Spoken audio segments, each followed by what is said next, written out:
You want to keep it locked for this one because we're going to be talking about why our menstrual cycle, menstrual periods change, the flow in particular. Something that they don't really talk about, do they, Doctor? Another often not discussed in public subject. No. But there's a whole industry out there that caters for it. You go, there's like aisles of it at the supermarket. So. Yeah. And it's a part of life. It is a part of life. A lot of women go through it. And I had one lady describe to me her life in 3 stages. Yes. Teens and 20s, it's all about relationship and new relationships and periods are just sort of starting. Right. 30s, you're having kids. 40s, then you're going to deal with bad periods. Right. And so all through that whole fertile time, your period, your cycle can change. So true. We joke about it as girls with my friends and talk about how when you're in high school, it's a different type of sanitary pad that you need to use. So when you're a mother, post-mother, it's like bring on the granny undies and all the rest of it. In a wheelbarrow sometimes. You know. So why does it happen? It's not entirely understood, but basically when you're a tiny little teenager, and I say it because the uterus is really small, there's a small amount of area that actually bleeds, right?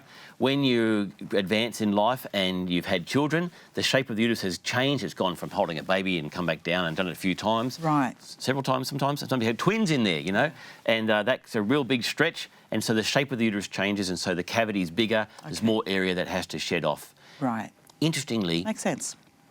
When you actually have a period, it's not actually blood coming out, it's actually the lining of the uterus. And so that kind of browny stuff is actually just cells that are coming out, not actually blood. But if you're actually bleeding heavily and it's clots and flooding, that's a different situation. You probably should see someone about that because there are things we can do to help with that. Right. So why does it change?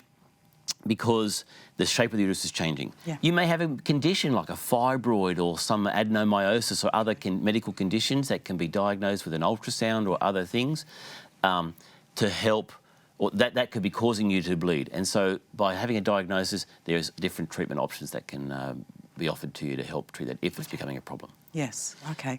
You know, and some women bleed so much that they become anemic, right?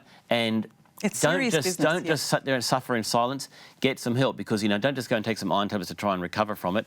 If it's happening that much, you're bleeding too much and you need to get some help. Yeah. That's really the main reasons of why they change. Okay. There is a hormonal change towards the latter part of the 40s or whenever you're getting close to that menopause time when you're not producing as much progesterone and you're producing a lot more estrogen, and that can cause this imbalance in the hormones which makes the bleeding change a bit then. And, you know, these are things that happen. Common things that happen, but it doesn't have to be put up with if it's creating you some problems. Yes, if it's creating pain. If you can't leave the home because you're bleeding so much, you need to get some help, right? That's not right. And there are a lot of really good, doesn't even have to require surgery, there's a lot of other minor things that we can do to help. So don't suffer in silence. Thanks so much, Dr. Peter Wood, for that insightful information. I know it's helped you at home. Don't forget, keep it locked here at Mums at the Table. Subscribe to our YouTube channel because we've got more information on this and other women's health issues that you don't want to miss out.